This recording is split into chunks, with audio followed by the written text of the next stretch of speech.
존경하는 우리 상당구민 여러분, 새해가 밝았습니다. 올해는 토끼해라고 그러는데 우리가 슬기롭게 올해를 잘 넘겼으면 좋겠습니다. 왜냐하면 대내적으로 굉장히 어려움이 금년에는 좀 가중될 것으로 이렇게 보여서 슬기로운 한 해가 되기를 충심으로 기원드리고, 또 우리 새해 되면 다 우리 얘기하는 거지만 우리 모두 건강하시고 또 기쁨과 또 희망과 사랑이 넘치는 한 해가 되기를 진심으로 기원드립니다. 여러분 댁내 늘 평안하시고 새해 복 많이 받으시기 바랍니다. 감사합니다.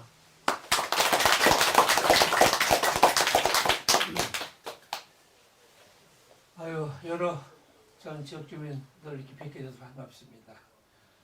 김해는 새해는 우리는 많은 분들 힘들고 어려운 그런 거 한 해라고 말씀들 하십니다. 그렇다고 해서 우리는 멈출 수 없습니다. 계속해서 도약해야 된다고 생각을 합니다. 토끼의 뒷발로 어려움을 힘껏 훌쩍 뛰어넘는 것처럼 우리 다 같이 힘과 능력과 지혜를 결집해서 도약하는 그런 한 해가 되도록 합시다. 감사합니다. 예, 안녕하세요. 충청북도의회 건설환경소방위원회 위원장 이동호 의원입니다. 먼저 우리 상당구 주민 여러분들과 지난 한 해 정말 같이 함께 살았다는 것에 너무나 행복감을 느끼고 또 감사함을 덧붙여 느낍니다. 오늘 이렇게 우리 정우택 국회 부의장님을 모시고 청주시 의회 김병국 시의장님을 모시고 우리 주민들과 격이 없는 대화를 하기 위해서 이렇게 한자리에 모였는데, 오늘 아주 허심탄회한 그런 대화들이 되시고 2023년도에는 우리 주민들이 정말 뜻하는 바 바라는 바 모두 이루시는 그런 한 해가 되기를 기원드리겠습니다. 감사합니다.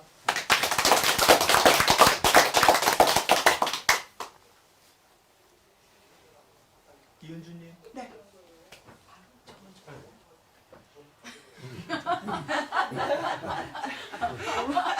스타트를 이렇게 끊어서 생각지도 못했는데. 저는 40대 주부입니다. 네, 뭐 경제 때문에 이렇게 질문이 있어서 이렇게 질문을 드리는데요. 저희가 예전에 뭐 한 10만 원어치 장을 보면 뭐 쇼핑 카트나 장바구니가 거의 뭐 이렇게 좀 푸짐하다고 10만 원치 샀구나 이렇게 생각을 하고 있었는데, 지금은 언제부턴가 그냥 이게 10만 원어치인가? 한 5만 원어치 정도밖에 안 산 것 같은데 10만 원어치라고 그 영수증을 받아서 다시 한번 꼼꼼하게 살펴보게 되더라고요. 그래서 경제가 도대체 언제 사라질까? 호흡이 될까? 궁금합니다. 네.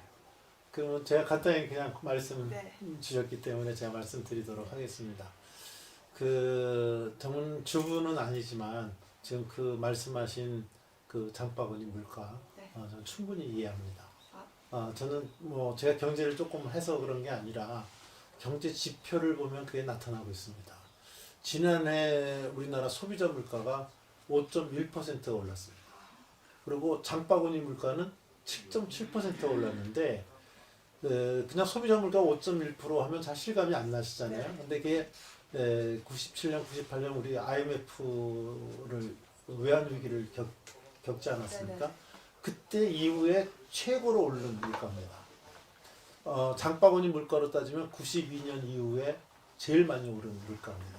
그러니까 지금 우리 주부님께서 얘기하신 것처럼 정말 이거 장에 10만 원 갖고 가야 네. 뭐 이거 예전에 2, 3만 원 산 것밖에 안 되구나. 네. 그걸 피부로 느끼실 거다. 네. 저는 지표를 보고 그걸 느낌을 갖습니다. 그래서 저는 충분히 그 마음을 이해하겠다는 말씀을 드리고, 이게 이제 여러 가지 요인이 있는데, 아까 제가 그 새해 인사에 처음에 그냥 아주 올해는 정말 좋은 해입니다 하고 이렇게 신바람을 내지 못한 게, 그 대내적으로 좀 우리가 어려움이 많습니다.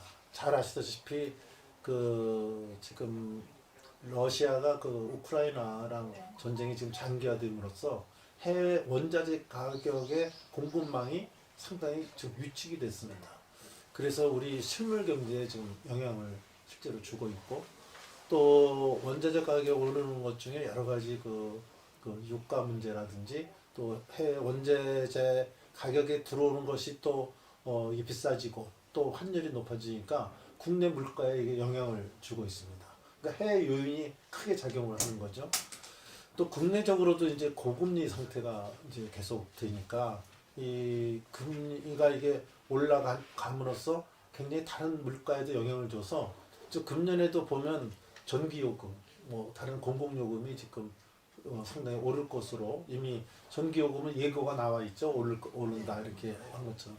이제 그런 요금이 오르면 또 물가가 또 자극을 받아서 또 물가가 오르게 되고 그래서 이제 우리 장바구니 물가에도 영향을 미친다 이렇게 합니다. 그래서 이번에는 그 소위 그 영어로 하면 퍼펙트 스톰이라고 그래갖고 소위 복합 위기, 복합 경제 위기 이거를 아마 그 경제부총리라고 하는 분이 나와서 가끔 얘기를 할 겁니다. 그래서 우리 복합 위기가 이렇게 다가오고 있습니다. 그래서 같은 제가 아까 슬기롭게 하자는 거는 그런 파도는 분명히 넘쳐옵니다. 파도가 올 때 그 파도를 막을 수가 없다고 한다면 저는 그것을 슬기롭게 그 파도가 넘어가게 하는 것이 저는 현명하다 이렇게 봅니다. 그래서 이제 정부에서도 이 대통령 신년사에도 나오지만 아무튼 이번에 총력전을 펴갖고 그다음에 민생 경제 안정이라든지 이런 거를 깨야겠다. 그래서 여러 가지 각종 강론적 대책이 지금 나오고 있는데 하여튼 정부가 그렇게 최대한 노력을 하고 있고 제가 있는 그 국회에서도 그런 것이 잘 될 수 있도록 법안 마련이나 또 시행에 착오가 있는 거라든지 또 필요한데 좀 예산이 공급될 수 있는 그런 것을 탄력적으로 운영하도록 이렇게 최대한 노력하겠습니다. 하여튼 지금 주신 거의 결론은 경제 활성화를 통해서 모든 것을 풀어나가야 되는데 올해는 경제가 그렇게 수월없지는 못할 것 같다. 그러니까 10만 원 들고 가시지만 그래도 느낌상으로 해도 한 7, 8만 원은 사왔다 하시는 느낌이 갈 수 있도록 네. 정부와 국회가 노력하도록 하겠습니다.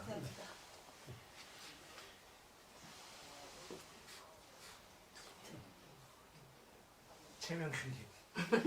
네. 저는 이 동네에 사는 최명기입니다. 네. 다름이 아니고 우리 동네 경로당이요. 너무 허술한 것 같아요. 뭐가 허술하냐면 이 화장실이 밖에 있어요. 그래가지고 노인 양반들이 아주 연로하신 노인 양반들이 많이 계시는데 화장실을 나가시려면 그냥 지팡이를 집어야지 가다가 싸신다 그래 사실은. 왜냐면 힘이 약해지니까. 예, 요새 드시면 그럴 수 솔직하게요. 예. 그래가지고서 이 화장실을 좀 안에다가 예 안에다 좀 해주시고 그 경로당을 좀 새로 지어주시든가. 너무 우리 동네는 너무 이 경로당이 너무 잘못돼. 계곡 밖에 화장실이 있어가지고 이 추운 날에는 얼어요.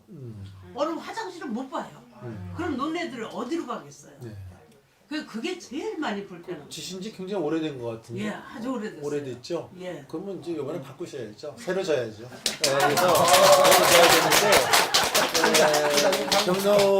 아니 요새 진짜 그 예전에는 우리가 이렇게 그 삶의 질이 따로 있고 소위 거간이라 그래서 예. 따로 이렇게 따로 나가서 있었는데 요새는 그런 데 별 없어요. 거의 다 실내에서 다 그렇죠. 또 예. 활용을 하시기 때문에 네. 아마 지신 지가 굉장히 오래된 것 같습니다. 엄청 오래됐어요. 그래서 경로당 그 해결사, 경로당 그렇게 어려운 문제 있잖아요. 예. 그 해결사가 우리 시의장님이십니다. 그래서 제가 말씀을 많이 드리는 것보다 그거 오래됐으니까 그거 지금 말씀대로 신축해야 되겠구나. 그 말씀에 제가 전적으로 동의하면서 해결사인 우리 시의장 말씀을 듣도록 하겠습니다. 저기 그 싱크대도요 처음에 지었을 때 나가지고 다 떨어졌어요. 아이고 오래됐으면 다 그런 거죠. 예. 그런데 예. 뭐 하나 뭐 손대 주시는 오늘 말씀 잘하셨어요. 시의장님 오셨으니까 뭔가 해결하실 것 같습니다. 지어주세요. 아주 눈 양반들이 이거 진짜 싸신다고요. 싸셔요. 같이 아니, 나가서. 저희 가덕의 수국이라는 동네도 이제 그 화장실이 이제 밖에 있었어요. 예. 그러다 보니까 겨울에는 이게 참 용을 보러 다니시기도 불편하고 그래서 저희들이 요번에 리모델링 하면서 경로당 안에다가 수제식으로다가 해드렸어요. 예. 네, 그리고 이제 이 경로당은 제가 좀 이제 가보야 알겠지만 우리 참 부의장님께서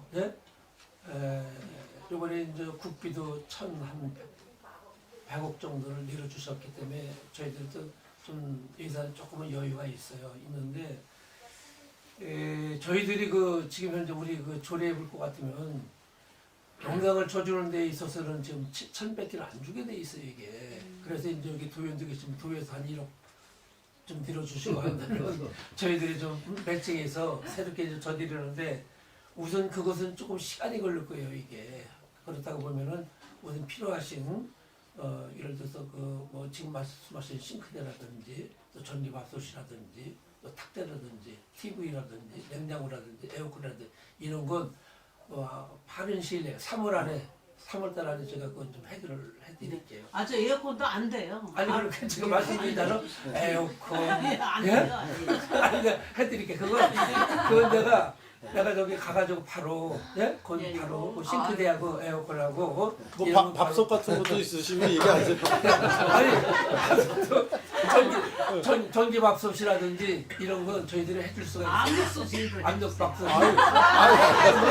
그러면 제가 여기서 이제 우리 쌀도 안 좋은 데다가 그냥 전기밥솥을 하니까 밥이 안 좋아요. 네, 그러면 시에서 나오는 아 그럼요. 압력솥을 압력밥솥으로 하셔야죠. 밥이 좀 맛있게 먹고. 네, 알겠습니다. 여기 지금 몇 분이나 등록되어 있어요? 예? 경로당에 한 회원수가 60명 넘어. 어이구. 그래요? 그런데도 방도 좁아요. 아랫방에. 지금 몇 평이나 되나? 그분 그거 한 미평인지는 잘 모르겠어요. 열몇 평비잖아요. 아, 그러면 60평이 이거 2배 한대요. 이거 이방. 2방 2배는 더 되죠. 좀. 우선 예, 그런데다가 또 이 요즘 가스가 들어와가지고 예, 예. 가스를 이 방을 사용하는데 예. 노인네들이 이거 가스비를 이게 난방비를 시에서 나온다는데 보조해 준다고 그 애는 쓰지 말라고 자꾸 경로회장님이 또 저기를 해가지고 진짜 죽게 살아요. 그냥 그거 아끼느냐고 조금만 뜨거운 버섯 조금만 뜨뜻하면 버섯 불 거라면 난리가 나요. 그냥 그 진짜 그렇게 하고 살아요. 그 지금은 이제 우리가 올해부터 예. 경로당 운영비도 차등해서 지급하기로 돼 있어요. 전에는 일괄적으로 다 지급을 했는데 회원수가 많은 데는 더 드리고 적은 데는 그냥 그대로 주더라도 그래서 회원수가 많으면 좀 올려드릴 거예요. 아, 예, 그게 맞죠. 예, 그래서 지금 이제 말씀하신 대로 불편함 없이 하기 위해서 내가 복지과장한테 주민복지과장한테 현장을 가서 전부 다 좀 조사를 하라고 그럴게요. 그래서 예. 예산은 바로 조치를 해서 불편 없이 해드리겠습니다. 그리고 지금 제가 보기에는 당장 좀 필요하신 거 있잖아요. 네. 좀 지금 우선 당장 올겨울 지내셔야 되니까 네. 그때 필요하신 거 최소한 비품이나 도구 같은 거 필요하신 거는 바로 아마 의장님이 조치를 해주실 겁니다. 네, 네. 다만 이제 조금 시간을 갖고 시간을 갖는 게 아주 긴 게 아니고 예. 하여튼 올해 내에 여러 가지 예산을 검토를 해서 신축하는 방향으로 우리 도의원이 뭐 1억은 그냥 저 주머니에서 꺼내듯이 주실 것 같아서 제가 압력을 넣을게요. 그래서 그 도에서 합의해서 장기적으로 저 신축하는 쪽으로 배려해 주시기 바랍니다, 의장님. 네, 알겠습니다. 네, 예. 감사합니다. 예. 감사합니다. 네. 우리 또 다른 저기 우리 학생들 여기 공부하시면서 지도하실 거 있어. 우리 부의장님 어려운 걸음하신 거예요? 우리 최 선생님 말씀 한 말씀 더 살짝 들으면 저는 뭐 예산을 좀 공무원 때부터 해본 사람이라서 말씀을 드리는데 예산은 졸르는 사람한테 줄 수밖에 없어요. 그래서 자꾸 졸르셔야 돼요. 네, 오늘 말씀 잘하셨어요. 아 정말이에요. 네. 아주 진짜 너냐고. 졸르지 않으면 운운하게 먼저 젖주는 거랑 비슷한 겁니다. 예산도 마찬가지입니다. 가만히 있으면 떡 줄 때 기다리면 안 돼요. 막 졸라야 돼요. 이 도의원 시의원님한테 많이 졸르십시오.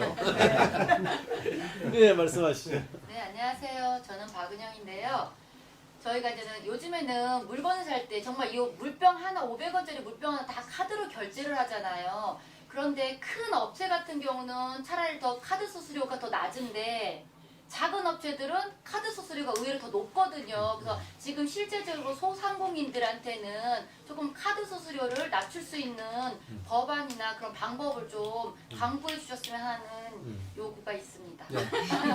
그 좋은 지적이십니다. 제가 그 금융 쪽도 담당을 했던 그 국회에 이제 여러 위원회가 있지만 정무위원회라는 게 있는데 정무위원회가 우리나라 금융권을 관장하는 그겁니다. 뭐 은행, 뭐 증권, 보험, 뭐 신협 다 관장하는 데인데 제가 이제 정무위원장을 했기 때문에 그냥 조금 아는 범위 내에서 말씀드리면 제가 정무위원장 할 때 0.25%포인트 내려드렸습니다.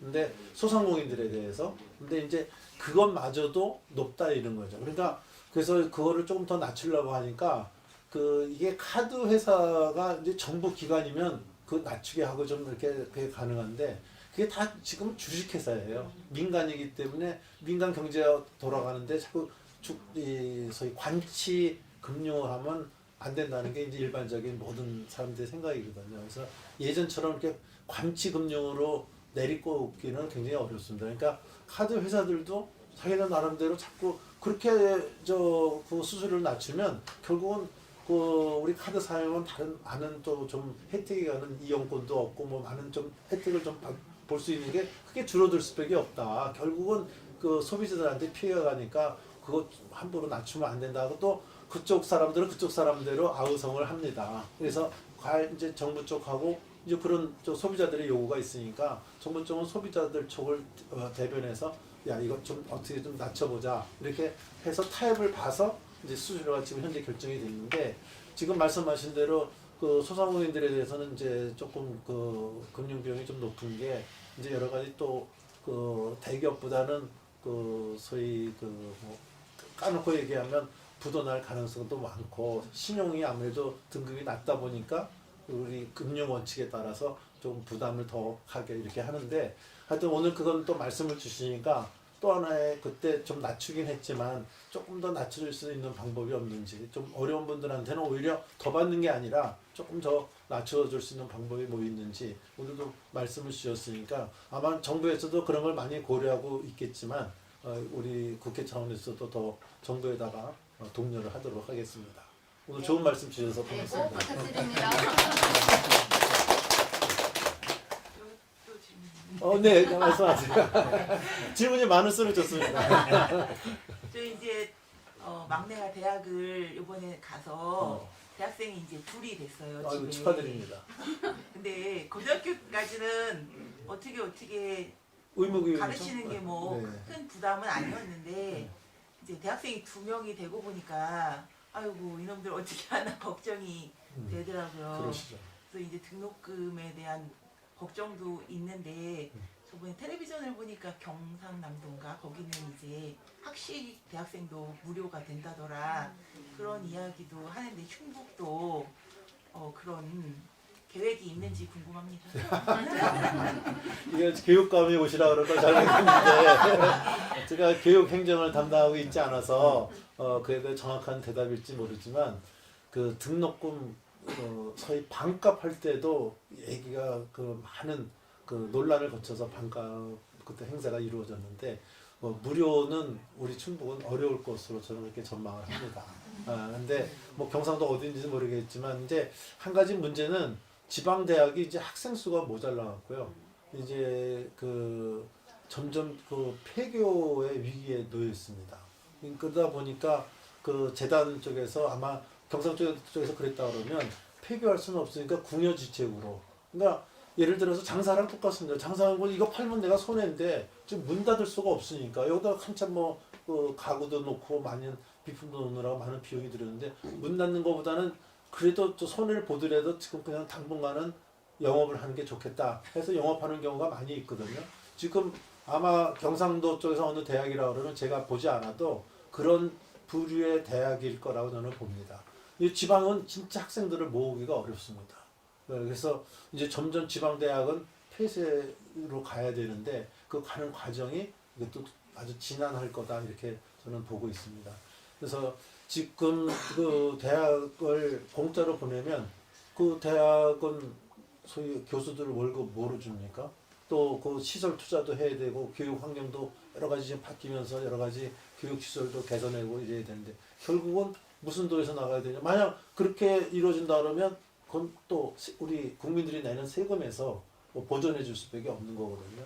그래서 그러한 문제가 지금 그 대학생을 둔 자녀분들한테는 가정한테는 급박한 문제죠. 애들 등록금도 부담되고 먹고 살기도 힘들어 죽겠는데 이런 입장에서 그렇지만 그런 학생을 안 갖고 있는 세금 내는 사람은 왜 우리가 세금 내서 그 사람들 그 자녀까지 줘야 되냐? 이게 이제 갈등이 벌어지는 거죠. 그래서 그것이 지금 어느 선에서 결정을 해야 될지는 그 이제 정부가 학교 당국이라든지 또 여러 사회 여론을 들어서 결정할 겁니다. 근데 지금 하여튼 결론적으로 지금 질문 주신 거에 직답은 우리 충북도 등록금 안 되고 다닐 수 있겠느냐 이렇게 질문으로 제가 받아들인다고 한다면 제가 교육감은 아니지만 또 대학교 총장은 아니지만 그건 쉬운 일은 아니다 이렇게 말씀을 드리고요.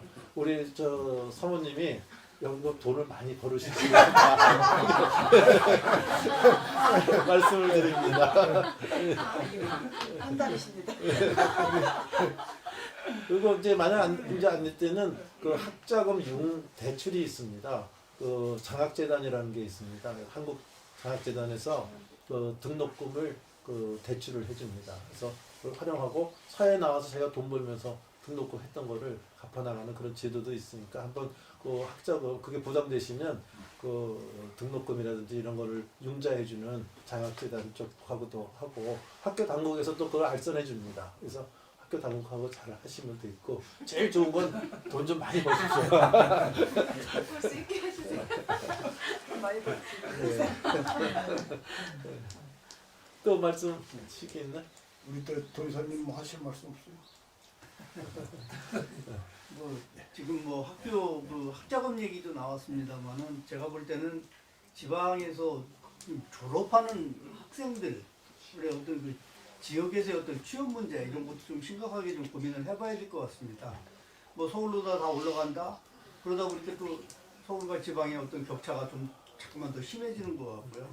그래서 여기서 취업을 하려고 그러면 여기서 취업을 할 만한 자리가 있어야 된다고 생각을 합니다. 그래서 그 부분에 있어서 부의장님이나 저 의장님께서 저 어떤 큰 회사라든지 취업을 해서 일할 수 있는 그런 회사들을 많이 유치해 주시면 이 지역에 있는 그 학생들이 또 쉽게 좀 취업을 할 수 있지 않을까 이런 생각을 합니다. 제가 그냥 답변할까요? 의장님 말씀하시는 제가 자꾸 답변하는 거예요. 아닙니다. 의장님이 박사신데 제가 이거 잘 모르는 사람 여기까지 제가 답변을 그럼 드릴게요. 그게 지금 말이죠. 이게 구직을 하는 사람하고 구인을 하는 사람하고 항상 이게 모순이 돼요. 중소기업이라든지 이런 물론 대기업도 마찬가지지만 하면 여기서 지방에서 사람을 구하기가 어렵다는 거예요. 지금 좋은 회사가 원래도 가장 못 오는 원인 중에 하나가 여기 지방에서는 쓸만한 사람을 구하기가 어렵다는 걸 항상 하소연합니다. 회사는 사람을 구하기가 어려워요. 근데 또 직장을 구하는 사람은 아이고 정말 직장 구하기가 별따기다. 이렇게 하고 서로 이게 모순되는 점이 있는데 조금 이제 다른 각도에서 보면은 요새 우리 전문 우리 대학생 이제 앞으로 큰 희망을 갖고 대학생이 되시는 분도 있지만 요새 저는 우리 젊은 친구들한테는 두 가지를 얘기하고 싶습니다. 하나는 조금 힘든 일은 안 하려고 그래요. 젊은 사람들. 네. 그럼 젊은 사람들 나한테 많이 공격할 겁니다. 이 얘기를 하면. 그렇지만 그런 측면도 있다는 거지 전체가 그렇다는 건 아닙니다. 그러니까 요새 젊은 사람들 사실 우리 세대 때는 정말 모든 일이든지 밤새고도 일을 하고 이렇게 했는데 요새 일부 나쁜 사람들이라고 저는 얘기를 하는데 그 사람들은 6개월 딱 일한다는 거예요. 그리고 그 회사에 있는 사람도 제가 사장한테 들은 얘기인데 6개월 딱 되는 날 찾아온대요. 찾아와서 제가 지금 딱 6개월 되는 날입니다. 그래서 제가 지금부터 6개월을 좀 쉬려고 합니다. 그리고 뭐 유럽도 가고 어디 외국도 가려고 쉬려고 합니다. 그럼 그렇게 하고 자기가 여기 본사에서 일했는데 지방으로 발령 내는 걸로 해주셔서 제가 사직한 걸로 처리를 해주십시오. 그래서 그렇게 해서 저 사직서를 갖다가 저 노동청에다 내면은 노동청에서 그동안 월급 받은 거에 70%를 준다는 거예요. 실업급. 네, 실업급여라는 네네. 걸. 70급 그러면 6개월 딱 뒤인데 제가 6개월 후에 돌아옵니다 그러는 거예요. 그러면 그래서 제가 그 사장한테 아니 그렇게 하고 나가는 사람을 6개월 후에 또 받아줘. 그럼 이런 질문을 하면 그래도 우리 회사에서 오래 있어갖고 숙련이 돼 있어서 새로 들어오는 사람은 저 사람이 6개월 후에 다시 와서 다시 근무한다 그러면 받아주는 게 더 좋다는 거예요. 회사 사장은. 요새 그런 사람들도 있어요. 그러니까 아직 그게 일부겠지만 그래서 그리고 좀 예전 제가 봤을 때는 제가 이제는 좀 나이가 먹어서 그런지 젊은 사람들이 예전보다는 조금 그 일하려는 근로 의욕이라는 것이 조금 예전 같지는 않다. 저희가 젊었을 때보다는 요거를 하지만 다만 이제 두 번째로는 우리 젊은이들한테 좀 얘기하고 싶은 거는 그 젊은이들이 그 직장을 이제 구하려고 많이들 이렇게 노력을 하는데 결국 경제 활성화가 잘 이루어져야 돼요. 그러니까 근데 이거를 이제 하다 보면 우리나라 회사들이 이제 뭐 대학생 졸업생들도 뽑고 이래야 되잖아요. 근데 굉장히 경계를 하는 거예요. 그 이유가 뭐냐? 노동조합에 가입을 하는 거예요. 이 사람들이 들어와. 이걸 지금 기업하는 사람들 들어보면 제가 아는 기업인들 만난 사람들은 요새 이제 노조 때문에 못 하겠다는 거예요. 기업을 못 해먹겠다고 하는 그 기업가들을 제가 많이 봅니다. 우리 강성 노조들, 그러니까 노조가 나쁜 게 아닌데 강성 노조들이 불법 파업을 하고서 그 방해를 하는 이런 행태가 지금 벌어지니까 이것에 대해서 기업들이 그 근로자들을 뽑는 것을 굉장히 정말 힘들어하고 차라리 한국에 투자하느니 미국 같은 데는 다른 데 가서 투자하겠다는 거예요. 여기서 투자해갖고 그 사람들 뽑으면 이게 노조에 가입해갖고 힘들게 기업을 하니까 이렇게 하겠다는 겁니다. 그래서 저는 노사가 잘 화합을 이루는 공조사회를 우리 이제 정치하는 사람이나 이런 기성세대들이 만들어야 되는데 지금 우리나라가 그게 안착이 안 됐습니다. 그래서 지금 노사 간의 갈등이 심하다 보니까 그 기업들도 투자를 잘 안 하려고 하고 있다 이렇게 생각을 합니다. 그래서 이런 여건이 좀 잘 개선되고 기업할 수 있는 환경을 자꾸 만들어 줌으로써 그래야 기업도 투자를 하고 투자를 해야 또 고용도 창출이 되지 않겠습니까?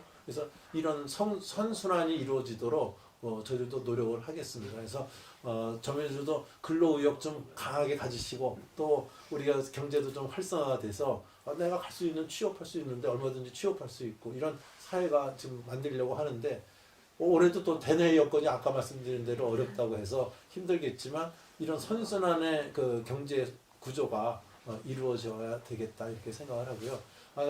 일단 당장은 구인단 구직단이 서로 그러니까 가끔 우리 청주체육관 가면은 거기 그 기업 취업 박람회 뭐 이런 것도 하고 해서 서로 구인 구직 간에 만나는 이런 기회도 많이 갖도록 하고 정치도 안정이 돼야 기업들이 투자를 합니다. 정치가 불안정하면은 기업들이 투자 잘 안 합니다. 그래서 정치도 좀 안정화돼서 기업들이 투자할 수 있는 여건을 많이 만들어 드리면 그 지금 선생님이 말씀하신 그 문제도 좀 해결해 나갈 수 있지 않을까 이렇게 생각합니다.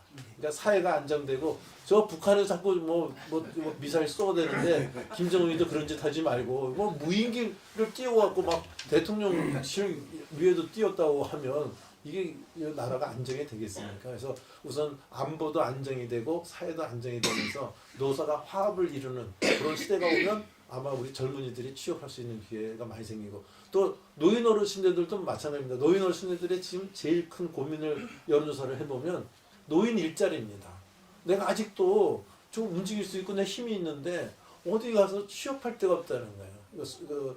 뭐 그냥 애기 보고 소일거리로 이렇게 지낼 수는 없으시잖아요. 그분들도. 그래서 이런 노인 일자리도 그런 데서 다시 창출이 될 수 있기 때문에 하여튼 이런 시대가 좀 왔으면 좋겠습니다.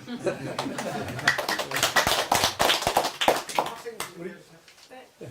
제가 또 있어? 예. 학생이 질문이 많을 거예요. 예. 안녕하세요. 예. 저는 충북여자고등학교 졸업 예정인 김혜진입니다. 전 정치와 관련된 질문을 좀 드리고 싶은데 정치는 우리 의장님이 막사집니다. 제가 생각하는 정치는 국민들을 좀 편안하게 해주고 또 좀 보살피는 그런 게 정치라고 생각을 하는데 저희 국회는 언제쯤 그런 모습을 보일지 그런 것을 질문을 국회의원이라 그랬어요? 우리나라 정치인이라 그랬어요? 의장님이 정치 생활을 굉장히 오래 하신 분입니다. 거의 40년 가까이 하셨기 때문에 한번 의장님 소견을 한번 들어보는 것도 좋을 것 같습니다. 아니 저희들은 이제 생활 정치고 이제 실질적인 큰 정치는 이제 국회에서 하는 거예요. 생활 정치는 이제 어쨌든 그 주민들의 의견을 많이 청취하고 주민들의 뜻에 따라서 시정을 펼치는 것이 난 생활 정치라고 생각을 해요.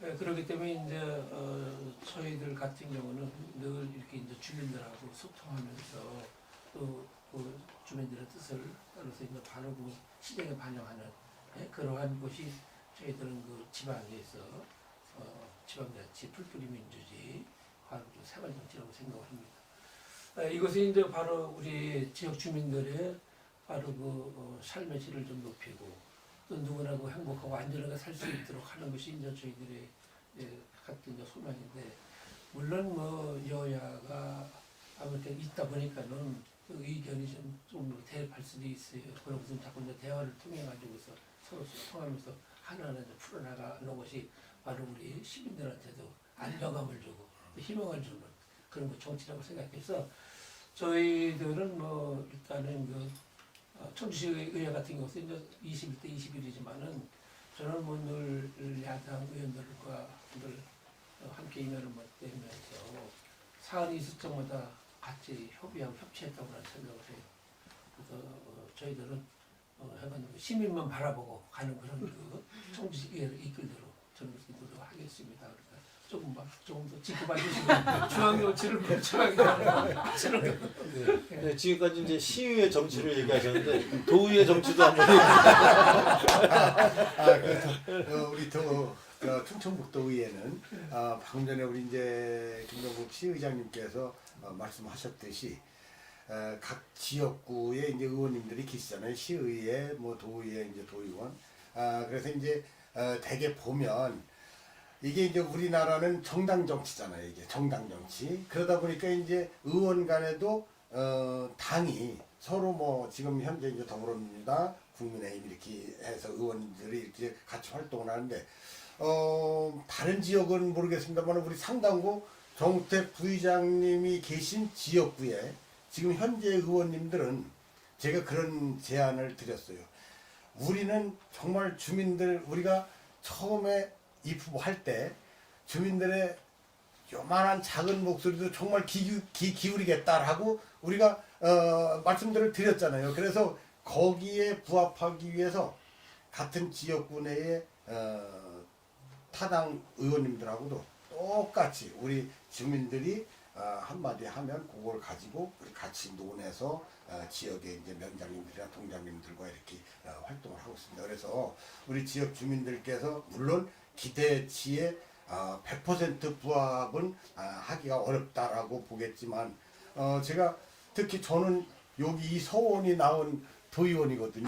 그래서 제가 정말 이 서원에 이 뒤에 모셔져 있는 그 선현들 뜻에 어긋나지 않게 하기 위해서 모든 하루하루 일기를 탔습니다. 제가 그 다 기록을 다 해요. 우리 여기 김혜숙 단장님은 제 기록을 봤을 겁니다. 제가 오늘 우리 충북여고 우리 따님께서 말씀한 정말 정치는 뭐냐 이렇게 하는 일기까지 이렇게 써서 또 주민들이 어떤 뭐 불편함 이런 거 요구하시면 그거 적어서 도에 요구할 거 도에, 시에 요구할 거 시에 이렇게 해서 하다 보니까 사실 바쁜 나날들을 보내고 있다라고 우리 주민들께서도 좀 이해를 해주시고 좀 같이 좀 도와주시면 좋겠습니다. 그리고 덧붙여서 이제 제가 말씀을 드리면 우리 지금 여기 해숙 단장님이 사실 우리 국회 부의장님께 건의를 드려야 되는 사안 같은데 이제 큰 정치를 하시는 분들이 계시다 보니까 이 자리에 오시기가 엄청 힘들어요. 더더군다나 뭐 국회 부의장님이 대한민국 서열로 7위예요. 그러다 보니까 국가를 위해서 그 국빈으로 이렇게 나가는 일이 많으시더라고 제가 옆에서 보니까요. 그래서 왜 우리 정우택은 안 와 이렇게들 하시지 말고 저분이 정말 국가를 위해서 정말 어느 때는 서울에서 청주를 2번 반을 왔다 갔다 하실 때가 있어요. 그러면 뭐 그냥 왔다 갔다 하는 게 아니고 업무가 또 있으시잖아요. 그러다 보니까 잠잘 시간도 없을 때도 제가 볼 때는 정말 저분이 체질이구나 하는 거를 저는 옆에서 보는데 이런 거는 우리 주민들도 정말 같이 저분들 열심히 하는구나 라고 좀 인식 좀 해주시고 또 홍보를 나만 알지 말고 홍보해 주시고 그래서 우리 정치를 이제는 자꾸 정치라는 것을 옛날 마냥 어떤 싸우는 적 이런 걸로 보지 말고 저분들 정말 제가 가서 직접 접해 보니까 정말 열심히 주민들을 위해서 사명감을 가지고 하는구나라고 봐주시면 좋겠습니다. 지금까지 가장 우리 청주 또 충북에서 모범적인 시의원, 지금 시의장을 하시는 우리 김병국 의원님, 또 가장 모범적인 도의원이신 우리 이동우 위원장님 두 분의 말씀이었습니다. 근데 사실 그 말씀을 듣고 보니까 제가 그 질문에 굉장히 송구스럽습니다. 두 분은 굉장히 모범적인데 저는 지금 칭찬해 주신 거가 반대로 국회의원은 모범적이지가 못하구나 이런 송구스러운 마음을 갖습니다. 여러분들이 보실 때는 국회가 맨날 싸움만 하는 거 아닌가 이런 생각을 갖게, 또 그렇게 저도 현장에 있어 보면 저도 그런 걸 많이 느낍니다. 제가 92년에 처음 출마를 했습니다. 92년 물론 떨어졌지만 처음 국회의원 출마를 했으니까 지금 22년이 지나고 23년 되니까 내가 만 30년, 31년이 이제 돼 가는데, 그때 88년에 4.16 총선이라는 게 있었어요. 4월 26일 총선이 있었는데 그때 여소야대, 지금도 여소야대라고 그러는데 여소야대가 딱 벌어졌어요. 4.16 총선 딱 치르고 뚜껑을 여니까. 그러니까 여소야대가 되니까 여태까지 그 국회 상임위원장이 다 여당에서 상임위원장이었는데 처음으로 지금처럼 야당 상임위원장이 나오기 시작하는 거예요, 그때. 네. 그래서 그렇게 변화가 또 생기고, 또 국정감사도 유신 72년 유신 날 때 국정감사라는 게 없어졌다가 88년에 그게 부활이 됩니다. 그러니까 뭐 상당히 이제 세상이 달라져서 가는데, 그래서 정부가 이제 국회가 이렇게 변하니까 정부가 긴장을 했습니다. 그래서 그때 제가 다른 국회, 제가 경제개혁원이라 지금 기획재정부라는 데 제가 있었는데, 거기에 있었을 때 제가 다른 부서에 있었는데 기획관리실로 제가 붙잡혀갔어요. 정부가 긴장을 해갖고 국회 저렇게 막 변하니까. 그래서 저한테 명함이 하나 이렇게 딱 새겨졌는데, 경제개혁원 국회 담당 정우택 이렇게. 그래서 제가 국회 담당이었습니다. 88년부터. 그러니까 매일 국회를 제가 하루에 한 번은 최소한 2번을 가서 이제 국회 동향도 보고 또 여러 가지 했는데, 그때 봤던 국회 행태랑 제가 지금 30년이 지나서 제가 지금 국회의원을 지금 5선이나 하고 있는데, 지금 제가 현재도 몸담고 있는 국회 행태가 솔직히 말하면 하나도 안 변했어요. 다른 산업 부분이나 다른 부분은 비약적으로 발전했어요.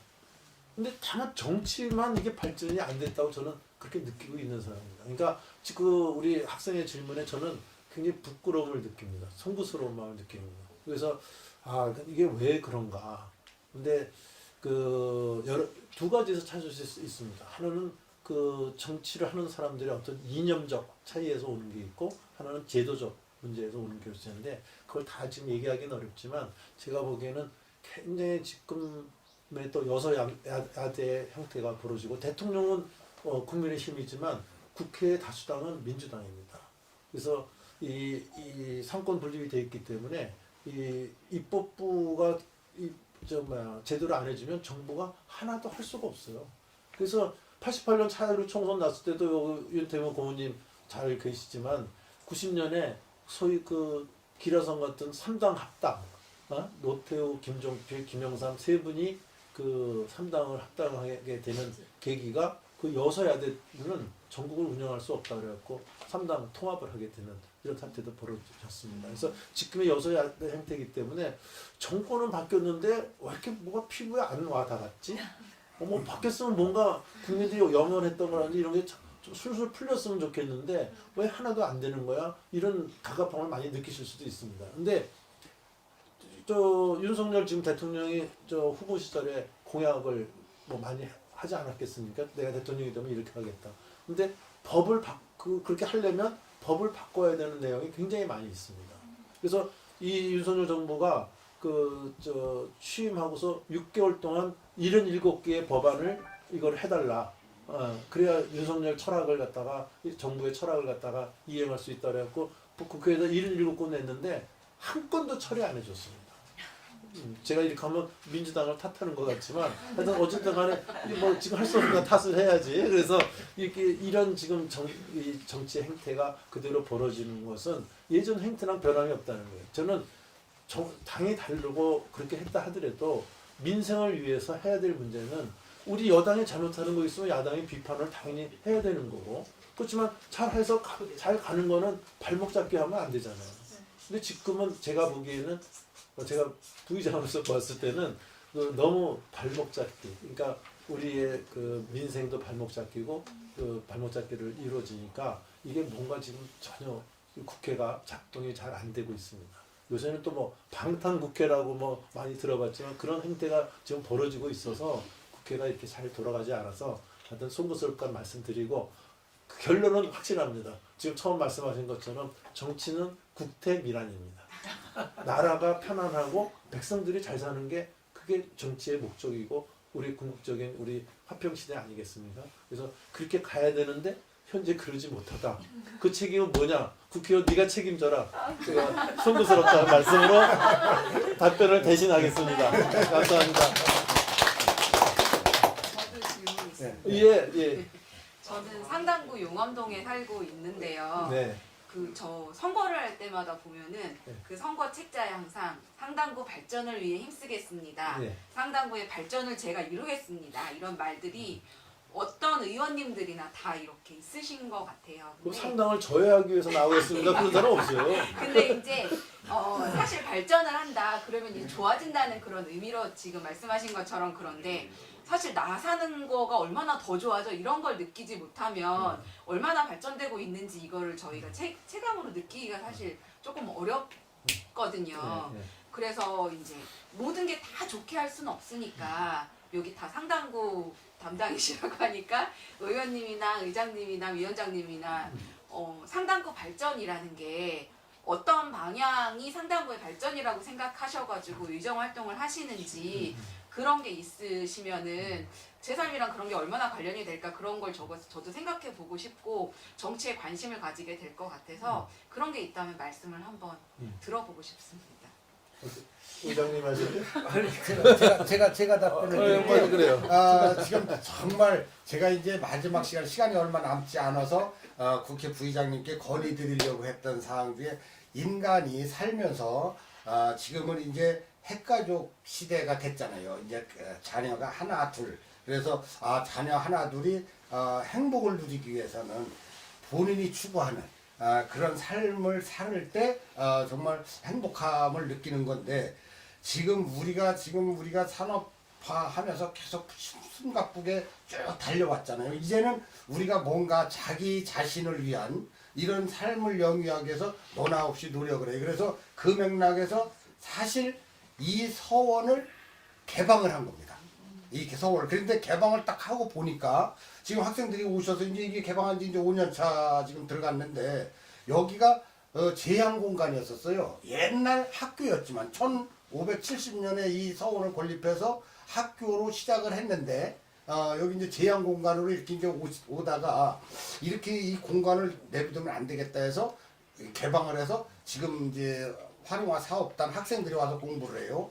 그러다 보니까 그러면 저 학생들이 이 뒤에 지금 부지가 이 서원 거거든요. 다 이 산이 이거를 시민들한테 돌려 상당구 특히 상당구 이게 청주시 산 1번지예요 여기가. 그럼 1번지부터 뭔가를 좀 바꿔주는 게 필요하지 않을까. 이게 정말 우리 상당 구민들의 발전이지 않을까. 도시개발은 다 됐어요 지금. 도시개발이 돼서 뭐 크게 불편함은 없이 살기 때문에 그러면 자기개발을 하기 위해서 지금 여기 계신 학생들 마냥 공부할 수 있는 공간 또 내가 체력이 되면 뒤에 등산할 수 있는 공간이 여기 있음에도 그게 안 됐기 때문에 그걸 제가 바로 우리 부의장님께 지금 우리가 공부를 열어보니까 처음에는 요 공간을 갖고도 됐었어요.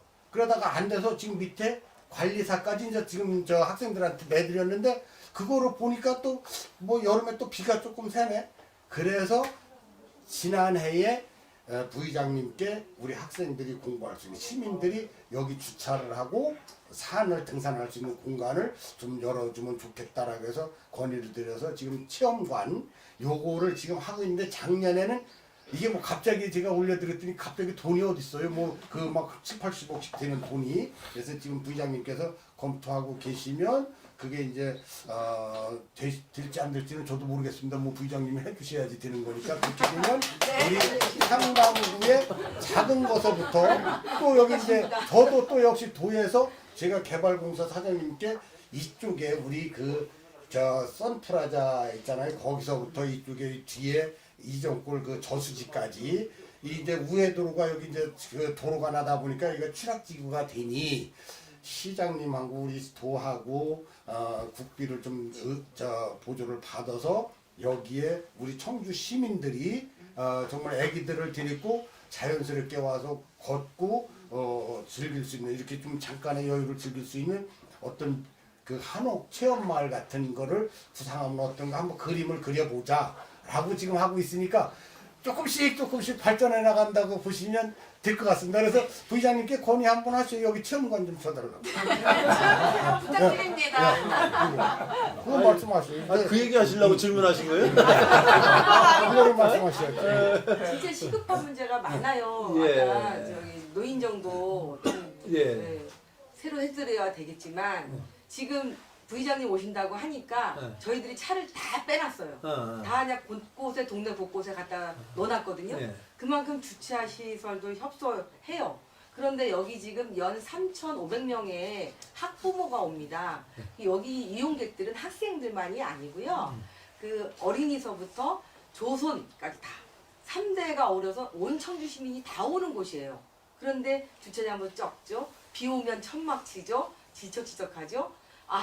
서원에서 하는 프로그램과 이쪽이 또 가까워서 도시에서 바로 가까워서 이 힐링 장소가 좋은데 너무 열악하다라고 오히려 시민들이 저희들한테 혀를 끌끌 차면서 더 이렇게 안 됐어 하고 그런 분위기가 지금 굉장히 높습니다. 예. 네, 잘 알겠습니다. 근데 아까도 운하게 젖준다고 하잖아요. 이게 또 결국 예산하고 관련되는 거 아니겠습니까? 울으셔야 됩니다. 네. 왜냐면 제가 말 표현이 서툴러서 죄송합니다만은 다른 데서도 여기 급하다. 그러니까 서로 도로를 닦아준다 하더라도 도로를 닦으려는데 예산은 한정이 돼 있고 그러니까 어디를 먼저 닦을 건가를 결국 우리 사람이 정하는 거 아니겠습니까? 즉 공직자들이 정하겠죠. 주민들하고 협의해서 그러면 다 서로 다 이제 우는데 울지 않으면 이건 우선 아웃이고요. 그러니까 표현이 좀 이상하지만 그 얘기는 시급성에 따라서 우선순위가 정해집니다. 근데 제가 여기 신앙선 초문연을 우리 그때 와서 우리 원장님도 뵙고 이렇게 했는데 여기 신앙서원을 조금 큰 규모 차원에서 뭐 표현이 이상하지만 좀 개발을 좀 하자. 그래서 여기가 우선 들어오는 길이 이래 갖고서는 사람들이 오겠습니다. 저번 때 들어올 때 아주 힘들게 들어왔습니다. 네, 그래도 오늘은 차를 빼주셔서 그런지 잘 들어왔지만 그래서 저 이번에 우리 원장님이랑 몇 분들하고 아마 이거에 대한 좀 계획이 아마 그래도 신앙서원 쪽에서 여러 가지 생각을 갖고 계신 거를 좀 얘기를 해주시고 또 뭐 우리 이동우 의원님이나 또 우리 시의장이 계시기 때문에 이게 협의를 해서 여기를 한번 시민의 어떤 공간으로 좀 만들 건지 여러분의 어떤 합의된 형태가 나와야지 되지 그냥 단편적으로 여기 조금 저기 조금 해서는 좀 안 될 것 같아요. 신앙 서원의 경우에는 그래서 종합적 계획에 대한 이런 아이디어들이 좀 주민들하고 충분히 협의가 된 최종안이 형성이 되면 저희들이 소위 그 뒤에 이제 예산 들어가는 거는 저도 노력을 하겠습니다. 그래서 그런 과정을 좀 이렇게 밟아주셨으면 그래서 체험관도 짓고 뭐 노인정도 좀 바꾸고 좀 이렇게 청주 같이 문화 1번지로 만들어 주세요. 저희도 열심히 할게요. 저쪽 동네에서도 문화 1번지 해달라는데 경쟁이십니다. 그 아까 질문하실 때 굉장히 거창한 질문을 하셔서 그거 하려고 했는데 결국 체험관으로 줄여들어가고 네, 오늘 오랜만에 우리 상당 주민 여러분들하고 이렇게 자리를 하니까 너무 좋은 자리인 것 같아요. 더군다나 오늘 시의회에서 우리 시의장 하시는 김병국 의원님 여기 지역구시죠? 예, 저는 옆 동네인가요? 그렇지만 그 상당구에 우리 의원이시고 우리 도의원 이동호 의원님도 오셔서 이렇게 국회의원과 도의원, 시의원이 같이 앉아서 주민들하고 얘기를 나누는 거, 이게 우리가 원래 주민잔치를 실시하려던 목적입니다. 그래서 여러분들하고 이렇게 소통을 통해서 아, 여기는 이런 문제가 있구나, 이런 거를 이해하고 그것을 어떤 정책 순위에 따라서 저희 제도도 바꾸고 예산도 넣는 것이 우리가 해야 될 일이라고 생각하는데, 오늘 주민자치의 본질을 여러분들이 꿰뚫고 이렇게 자리를 해주시고, 특히 제가 존경하는 우리 정교님들이라든지 우리 원장님들 이렇게 감히 이런 어른 앞에서 제가 이렇게 주민들하고 얘기하는 걸 제가 얘기를 한 거는 아마 이 어르신들도 아마 흐뭇하게 생각하실 겁니다. 아, 그래도 이 후배들이 와서 그래도 주민 여러분들하고 이렇게 대화도 하고 하는 이게 앞으로 대한민국이 잘 가는 길이 아닌가, 크게는 이런 생각을 해주셨을 거라 생각해서 이 자리를 빌어서 어르신들께 감사의 말씀 드리고요. 네, 만수무강하시라고 우리 박수 한번 드립니다. 또 오늘 질문을 들어보니까 뭐 우리 그 노인 복지 문제부터 시작을 해서 교육 문제, 취업 문제, 소상공인 문제, 우리 장바구니 물건까지 이렇게 얘기가 나와서 오늘 정말 좋은 얘기를 나눈 것 같습니다. 이런 기회가 좀 자주 만들어졌으면 좋겠는데, 오늘은 이 언론에서 만들어졌는데 사실은 자발적으로 이런 게 자주 만들어졌으면 좋겠다, 이런 생각을 가지면서 여러분 다시 한번 새해 복 많이 받으시고 여러분 가정에 늘 평안하시기를 기원드리겠습니다. 오늘 귀한 시간 내주셔서 정말 고맙습니다. 감사합니다. 감사합니다.